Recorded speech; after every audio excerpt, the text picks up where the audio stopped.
नदियों व नहरों में दीपदान करने से क्या लाभ होता है? क्या इसका कोई भी वैज्ञानिक आधार है? कृपया मार्गदर्शन करें। मंजू बिस्ट। किसी भी पवित्र नदी में या जल में दीपदान करना का आध्यात्मिक, धार्मिक और वैज्ञानिक तीनों पक्ष हैं।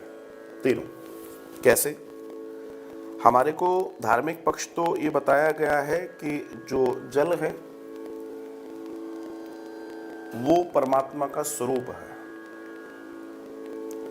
क्योंकि ये जो शरीर है ये पांचभूत से बना है और पांचभूत स्वयं परमात्मा है। तो हम जल में अगर कर रहे हैं तो कहीं ना कहीं ईश्वर का वास है वहां पर, जो हमें जीवन भी देता है। भाई जल से जीवन है। वैज्ञानिक दर्शन की अगर मैं बात करूं तो अग्नि आपके जीवन में अत्यंत आवश्यक है। अग्नि का होना समस्त प्राणियों के लिए आवश्यक है।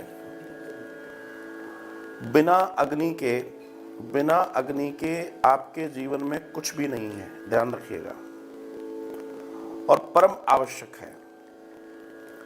ज्ञान हो या शरीर हो, एक टेम्परेचर, हर चीज की जरूरत हमारे को होती है, लेकिन जो मूल दर्शन है वो ये बताने का प्रयास है, जब हम दीपदान करते हैं सबसे पहले हम ईश्वर का, क्योंकि ईश्वर का ही दर्शन करेंगे, अपने मन में उनके प्रति जो भी भाव होगा उसकी बात करेंगे।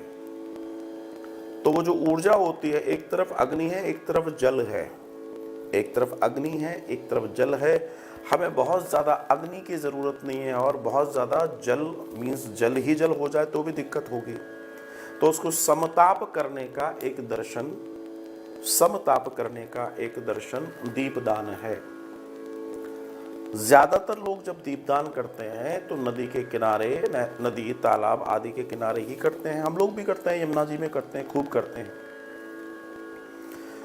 तो वैसे मंदिर में भी किया जाता है, तुलसी के पास भी किया जाता है, कहीं भी आप कर सकते हैं, लेकिन जल का सबसे ज्यादा महत्व है, क्योंकि जल तत्व हमारे शरीर में सबसे ज्यादा है और अग्नि तत्व हमें प्रदीप्त करता है। तो इन दोनों का समायोजन, समताप हमारे जीवन में है, इसलिए उसका वो सूचक बनता है।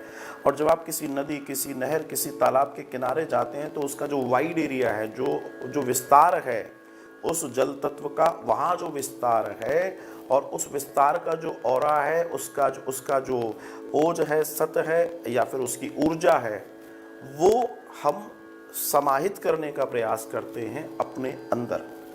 कहीं ना कहीं उसका हम ऊर्जा के रूप में, पुंज के रूप में अपने लिए उपयोग करते हैं। धन्यवाद।